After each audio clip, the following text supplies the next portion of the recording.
تو وہ پاکستان کے گن گاتی ہے. اس میں کوئی شک و شبہ نہیں ہے کہ یہ ایک بہت بڑی کامیابی ہے. دوسری جانب جو ہے وہ یونائٹڈ نیشن کی رپورٹ اگر دیکھیں تو انہوں نے جو حالیہ بھارت کو چارج شیٹ کیا ہے اس میں 5 جو باتیں انہوں نے سوال پوچھے ہیں اور اس کا 60 دن کے اندر جواب مانگا ہے. یہ بہت بڑی پیش رفت ہے جس کے اندر 3 باتیں بڑی اہم ہیں. پہلی بات یہ ہے کہ بنیاد مرصوص میں جو مارکہ حق تھا پاکستان کی جانب سے جو ہے وہ کوئی بھی غلطی نہیں کی گئی تھی.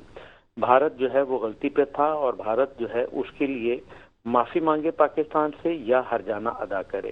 دوسری جانب وہ کہتے ہیں کہ کشمیر کے اوپر جو ہے آپ حق خود ارادیت ان کی کشمیری قوم کو دیں.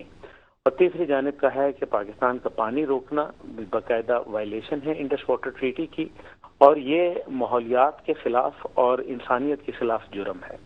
تو یہ میرے خیال میں چند باتیں ہیں جو بھارت کو شاید پہلے کبھی بھی ایسی چیزوں کا سامنا نہیں تھا. پچھلی 1 دہائی کے اندر اگر میں نظر دوڑاؤں تو پاکستان کی یہ بہت بڑی سفارتی کامیابی ہے. لیکن اس کے ساتھ چیلنجز ہیں. ہر پھول کے ساتھ کچھ کانٹے ہوتے ہیں. پہلی بات یہ ہے کہ پاکستان چین کے ساتھ ایک بہت ہی دیرینہ تعلقات رکھتا ہے اور یہ ہمارے ایسے تعلقات ہیں جو 2 بھائیوں کے درمیان میں ہوتے ہیں. اس لیے چین جو ہے وہ ظاہر ہے امریکہ کا مد مقابل ہے اور امریکہ اور چین آگ اور پانی کا ملاپ جیسی بات ہے. اس لیے پاکستان کو بڑا پھونک پھونک کے قدم رکھنا پڑے گا کیونکہ امریکہ کی قربت جو ہے وہ شاید چین کی دوری کا سبب بن سکے.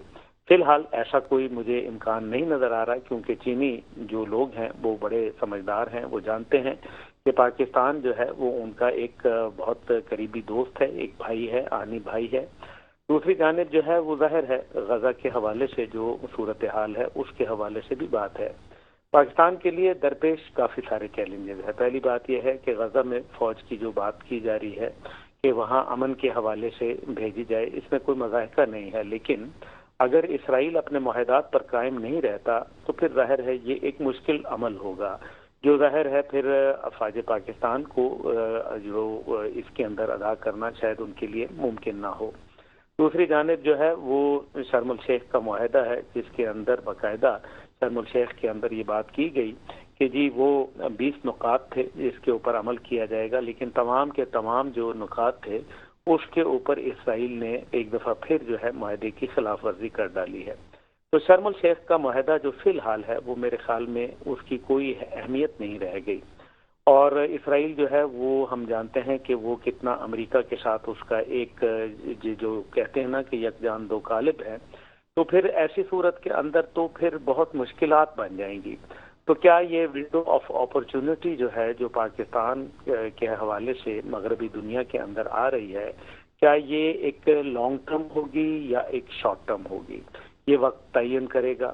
لیکن ظاہر ہے اس سارے معاملے کے اندر پاکستان ایک حقیقت بن کر ابھرا ہے اور یہ میرے خیال میں چاہے شارٹ ٹرم ہو یا لانگ ٹرم ہو پاکستان کو اس کا فائدہ ضرور ہوا ہے. لیکن ساتھ ہی ساتھ جو ہے ہمیں یہ بھی دیکھنا ہے کہ جو دہشت گردی کا بازار گرم کیا ہوا ہے بھارت کی جانب سے پوری دنیا کے اندر, جس میں آسٹریلیا اور بنگلہ دیش اور کینیڈا اور دیگر ممالک شامل ہیں, تو کیا ایسے ملک کے ساتھ جو ہے اب امریکہ کو دفاعی معاہدہ 10 سال کا کرنا چاہیے تھا. تو اگر یہ چونکہ وہ ایکسپورٹر آف ٹیررزم ہے اور امریکہ کا قانون ٹیررزم کے حوالے سے بڑا واضح اور دو ٹوک ہے, تو اب یہ میرے خیال میں وقت ہے کہ امریکہ کو ازسر نو جائزہ لینا ہوگا اپنی پالیسی کا بھارت کی جانب. ٹھیک ہے کہ ابھی عبداللہ صاحب C D A field marshal Asim Munir صاحب نے اتنے کم وقت میں جو اپنا امیج بنایا ہے پوری بین الاقوامی دنیا کے حوالے سے اگر ہم دیکھیں تو اپنا ایک امیج انہوں نے بنایا اور بہت جلدی بلڈ اپ کیا ہے, تو اس سے پاکستان کے استحکام اور دنیا کی نظر میں پاکستان کے مفاد کو کتنی تقویت ملتی ہے؟ یقیناً اس سے پاکستان کے مفاد کو تو واحد فائدہ ہوتا ہے نا. فیلڈ مارشل صاحب نے جو مقام بنایا ہے یہ فیلڈ مارشل پاکستان کے حوالے سے بنایا ہے نا, کوئی کسی اور ملک کے تو فیلڈ مارشل نہیں ہیں, وہ پاکستان کے فیلڈ مارشل ہیں. ہمارے لیے باعث فخر اور افتخار ہیں. انہوں نے پاکستان کا جو میرے خیال میں نام ہے وہ بڑا روشن کیا ہے, اس میں کوئی دوسری رائے نہیں ہے.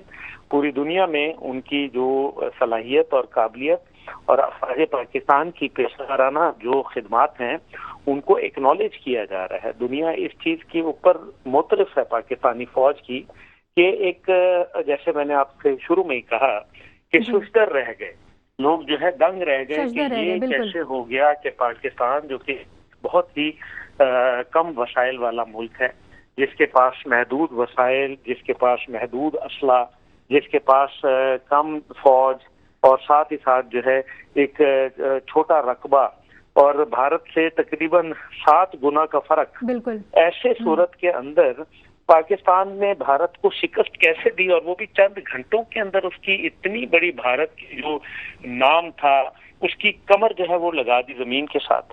کہ بڑا اللہ تعالیٰ نے ہمیں ایک بہت بڑا تحفہ عطا فرمایا، اور اس کا خود ذکر فیلڈ مارشل صاحب نے اپنے خطاب میں جو کہ علماء مشائخ کے ساتھ وہ کر رہے تھے، اس کے اندر انہوں نے واضح بولا کہ جب آپ اللہ کے راستے پر چلتے ہیں تو اللہ کی نصرت آتی ہے، اور کہتے ہیں کہ میں نے وہ اللہ کی مدد آتے ہوئے دیکھی.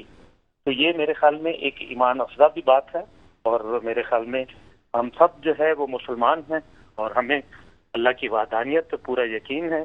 ہم سمجھتے ہیں کہ یہ اللہ تعالیٰ نے پاکستان کے اوپر ایک بڑا مہربانی فرمائی، لیکن اس کے لیے کچھ طریقہ کار واضح ہیں، اور وہ سب سے بڑھ کر یہ ہے کہ اللہ کے بتائے ہوئے راستے پر پہلے چلیں تو پھر اللہ کی نصرت آتی ہے. اگر آپ اللہ کے راستے پر نہیں چلیں گے تو پھر اللہ کی نصرت نہیں آئے گی. جی اچھا عبداللہ صاحب، تذکرہ بھی آپ نے ابھی بھارت کے متعلق کیا، دہشت گردی کا. بھارت کا ذکر ہو اور بھارت کی دہشت گردی کا ذکر نہ ہو، ایسا تو ہو نہیں سکتا، موضوع ادھورا رہ جاتا ہے. تو بھارت کی بہت جگہسائی ہو چکی ہے، بھارت جو ہے وہ بین الاقوامی سطح پر جو ہے وہ اپنا مکرو چہرہ دکھا چکا ہے کہ وہ کہاں کہاں دہشت گردی میں ملوث ہے. تو آپ کیا سمجھتے ہیں کہ اب FATF کو بھارت کے خلاف کوئی قدم اٹھانا چاہیے؟ جی میں سمجھتا ہوں فائنینشیل ایکشن ٹاسک فورس کو بھارت کے خلاف قدم اٹھانا چاہیے، لیکن بھارت کے خلاف قدم تو وہ تب اٹھائیں گے نا جب ان کو انٹرنیشنل دنیا جو ہے وہ اجازت دے گی. ابھی اگر ایک طرف امریکہ ان کے ساتھ دفاعی معاہدہ کر رہا ہے، ایک طرف وہ چین کے خلاف ایک طاقت کے طور پر اس کو استعمال کیا جا رہا ہے، تو پھر ایسے وقت میں مجھے نہیں لگتا کہ بھارت کے خلاف کوئی FATF جیسی کوئی چیز جو ہے وہ نظر آئے گی. بہرحال ان سب کے باوجود میں یہ سمجھتا ہوں کہ بھارت کی جو اب دنیا ہے وہ شاید اتنی آسان نہیں جتنی ماضی میں تھی. اچھا اس کے علاوہ پاکستان کی اب آپ کیا ذمہ داری سمجھتے ہیں کہ بھارت جب مسلسل اب دہشت گردی کے حوالے سے بھارت کا نام سامنے آ رہا ہے تو پاکستان کو کس طرح سے بین الاقوامی سطح پر کس پلیٹ فارم پر اپنی آواز بلند کرنی چاہیے؟ کیونکہ ماضی میں ہم نے دیکھا کہ جو FATF کے حالیہ جو اجلاس ہوئے اس میں دوبارہ سے پاکستان کو گرے لسٹ میں ڈالنے کی بڑی کوشش کی گئی بھارت کی جانب سے. تو اب پاکستان کو اپنی سرگرمیاں کیسے تیز کرنی چاہیے؟ دیکھیں پاکستان جو ہے وہ فی الحال کوئی ایسا اقدام تو نہیں کر رہا. ظاہر ہے FATF ہو یا کوئی اور ہو، پاکستان نے بڑی اس کے لیے قربانی دی ہے، بہت محنت کی ہے، اور یہ پاکستان نے بڑے مشکل فیصلے لیے، اور جو فائنینشیل ایکشن ٹاسک فورس کی جتنی بھی شرائط تھیں ان کو مکمل کیا، اور الحمدللہ ہم گرے لسٹ سے نکلنے میں کامیاب ہوئے. اور انڈیا اپنی کوشش میں ناکام بھی ہوا. ہاں، لیکن بہرحال پاکستان کے معاشی جو ہے وہ استحکام بڑا ضروری ہے. پاکستان جو اب صرف مار کھا رہا ہے وہ معیشت اور اندرون ملک جو ایک سیاسی عدم استحکام ہے، یہ ہماری مشکلات ہیں. اور ظاہر ہے اس کے اندر فتنۃ الخوارج اور فتنۃ الہندوستان کا جو ہے وہ عمل دخل بہت زیادہ ہے. جو دہشت گردی ہے یہ ہمارے لیے ایک بہت بڑا جو ہے چیلنج ہے، کیونکہ دہشت گردی سے لڑنے کے لیے ابھی ہماری فوج کو جو ہے وہ ٹریننگ اس انداز کے اندر تو نہیں ہوئی تھی. ہماری فوج تو کنونشنل وار فیئر کے لیے تیار تھی، اور یہ جو اس ٹائم پہ ایک دہشت گردی کی جنگ ہے یہ ایک مختلف ڈومین ہے. یہ تو جو اسپیشل سروسز گروپ جن کو ہم SSG کمانڈو کہتے ہیں یہ ان کا خاصہ ہوا کرتا تھا. تو اب جو ہے یہ صورتحال ظاہر ہے وقت کے ساتھ ساتھ ہمیں جدید اسلحہ بھی چاہیے ہے، ہمیں نئی جو ٹیکنالوجی ہے وہ بھی ریکوائرڈ ہے، نئی حکمت عملی بھی ضرورت ہے، سیٹلائٹ امیجری بھی چاہیے ہے، ڈرون کے اندر بھی ہمیں جو ہے وہ اپنی مضبوطی لانی ہے. تو یہ تمام چیزیں ہیں جن کا چیلنجز ہیں، لیکن ساتھ ہی دیکھیں نا افغانستان میں امریکہ کا اسلحہ موجود ہے اور $10 ارب کا اسلحہ موجود ہے، جو پاکستان کے اسلحہ خانے سے $3 ارب زیادہ ہے. تو میرا خیال ہے یہ وقت ہے کہ امریکہ کو اب وہ اسلحہ واپس لے کے جانا چاہیے، اور ساتھ ہی ساتھ افغانستان کی جو مالی معاونت کرتا ہے امریکہ